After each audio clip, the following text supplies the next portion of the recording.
À moins que vous ne viviez dans une grotte, vous êtes forcément au courant que les F1 2026 changent radicalement. Nouveau règlement technique, nouvel aéro, nouveau moteur, nouveau pneumatique, bref, on a fait table rase de ce qui existait pour l'une des plus grosses révolutions techniques de ces dernières années. Et plutôt que de se demander qu'est-ce que ça pourrait donner dans la théorie, le sim racing nous permet de mettre en pratique ce que ça pourrait donner pour cette année, juste avant les premiers essais et les premières présentations de la Red Bull aujourd'hui. Et c'est exactement ce qu'on va faire, on va se mettre dans la peau des pilotes avant les premiers essais à Barcelone. C'est parti.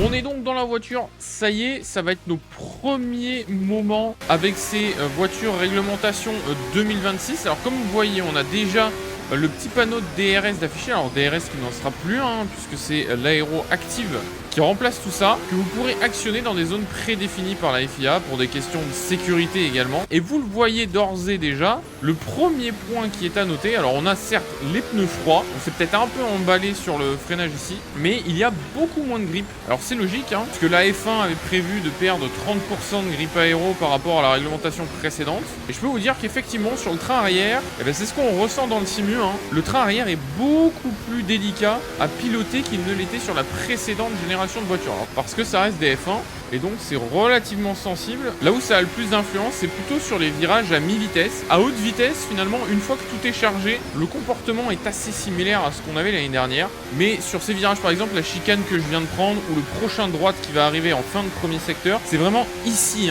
lors du transfert de charge dans la zone de freinage, qu'on sent que l'arrière est beaucoup moins planté que ce qu'il était. Vous voyez, on est encore en train de la perdre ici au freinage et on a besoin de beaucoup plus se battre avec la voiture dans ce type de virage en particulier. Ça va demander un peu de dextérité de la part des pilotes, en tout cas ça devrait faire la part belle au pilotage. Ici comme vous voyez, on a juste ralenti, descendu un rapport et ça passe à fond sans problème. Mais sur le réglage en tout cas de base disponible, qui est celui qu'on utilise, et des premiers tours de roue qu'on a, c'est que très clairement le train arrière n'est pas si stable qu'il était.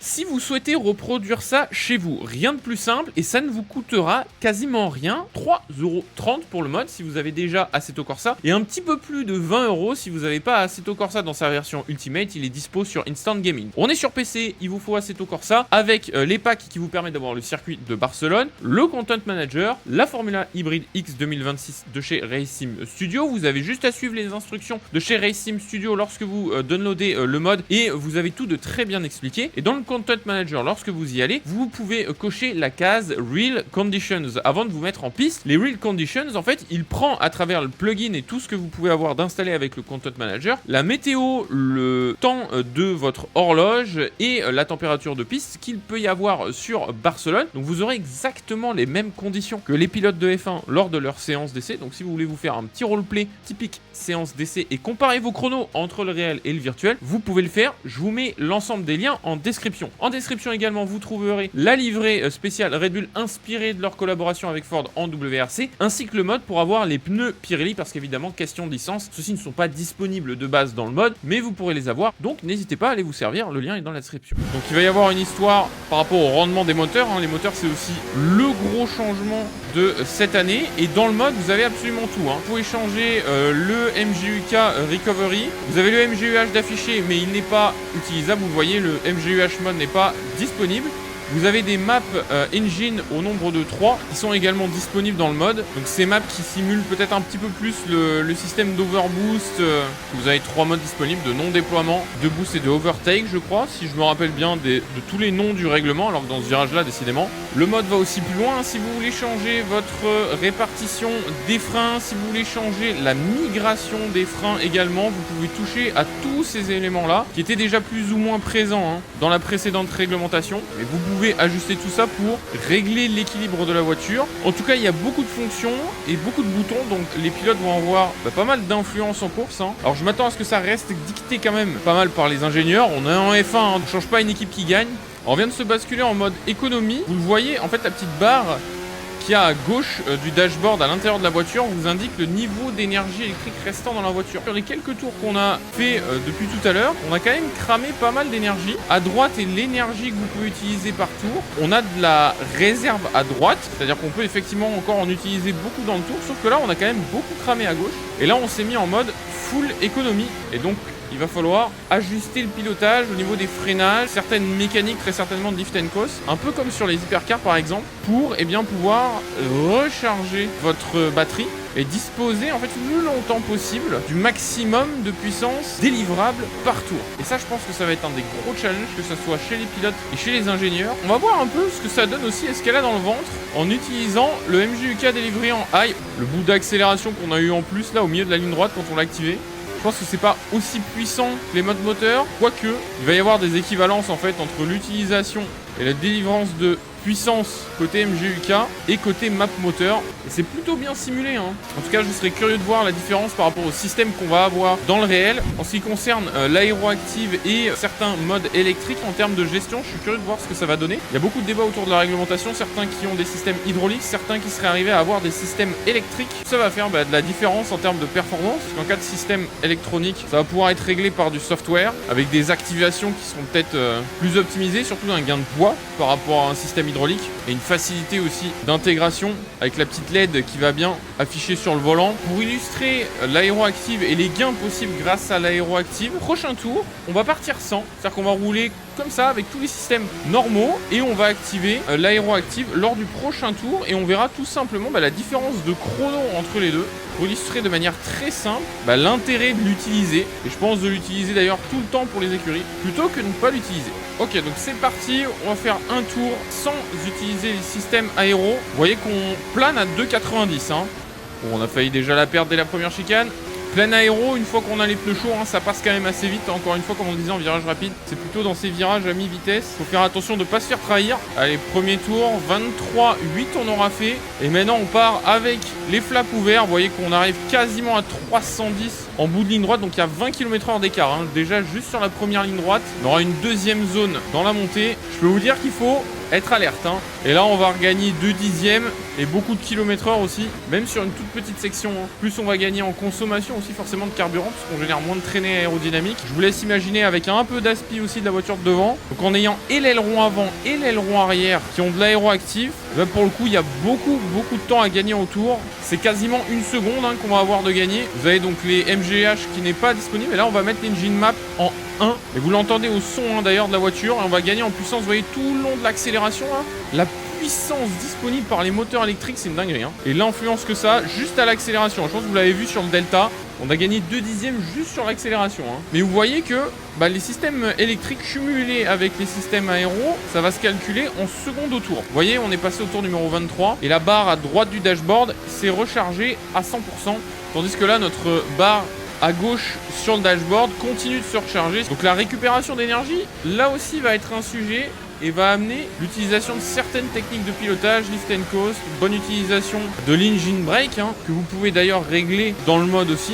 Autant d'éléments activables par le pilote. Et vous voyez d'ailleurs que par rapport au grip disponible sur la voiture ici, hein, et par rapport à notre aisance sur le circuit, on fait pas foncièrement un tour moins rapide parce qu'on n'a pas tous les systèmes d'activer. Jolie glissade, on va faire un 1,22,6, on passe sous les 22, on a utilisé l'aéroactif pendant tout le tour. Même si vous le voyez, cette fois-ci avec DRS aéroactif, on va avoir du mal à atteindre les 310, 306 on va mettre en bout de ligne droite finalement. Donc il va y avoir clairement une balance à trouver entre l'utilisation et le déploiement en ligne droite, mais aussi l'utilisation et la sollicitation d'un dernier facteur que sont les pneumatiques. Les pneumatiques Pirelli qui sont plus petits sur ces nouvelles F1 et qui génèrent donc moins de grip mécanique, hein. D'ailleurs c'est ce qu'on observe par exemple ici à la réaccélération. On a une surface de contact plus limitée, qui dit moins de surface de contact dit moins de grip méca, hein. Et c'est ce qu'on peut ressentir aussi dans le mode, et vous le voyez sur tous ces virages en dévers, hein. Sur Barcelone, on a les pneus qui ont du mal à chauffer, hein. Pour rappel, on roule dans les conditions similaires à ce que les écuries de F1 pourraient avoir en practice. Ça risque d'être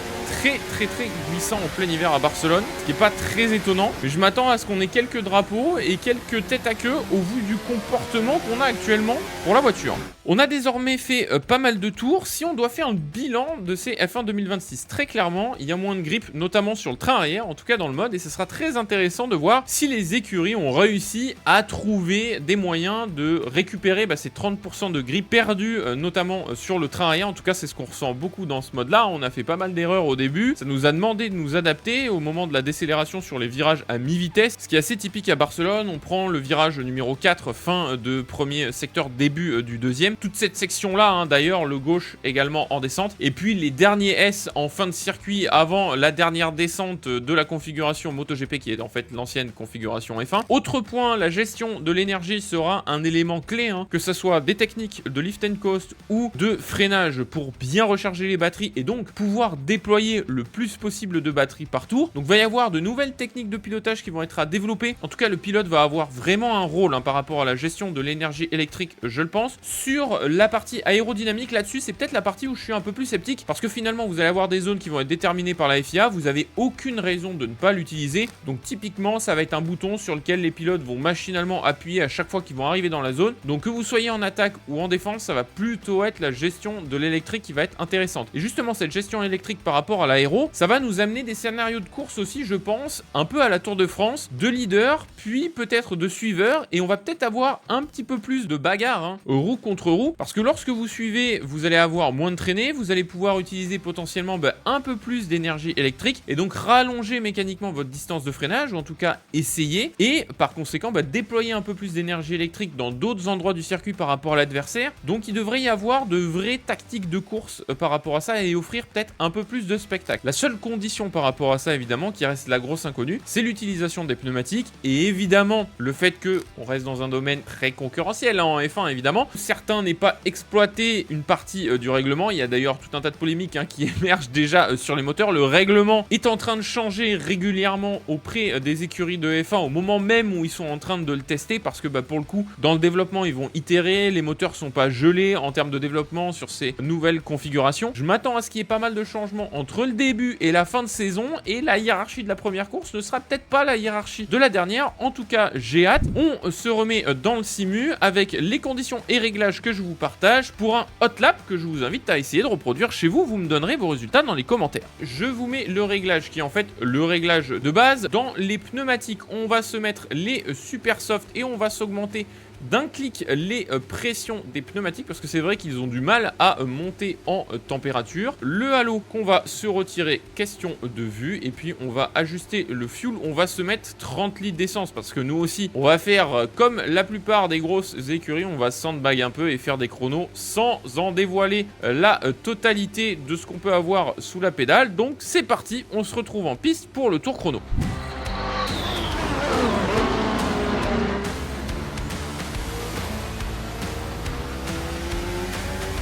On va voir sur un deuxième tour si on peut améliorer. Est-ce qu'on a suffisamment d'énergie? J'en suis pas sûr.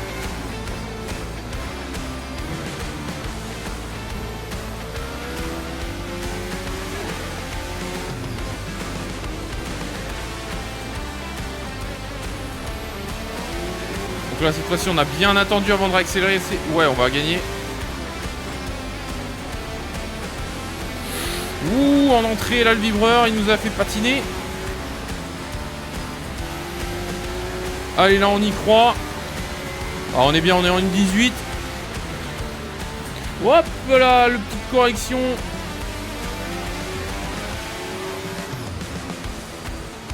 Quand je vous dis qu'elles sont pas faciles, vous pourrez l'essayer chez vous.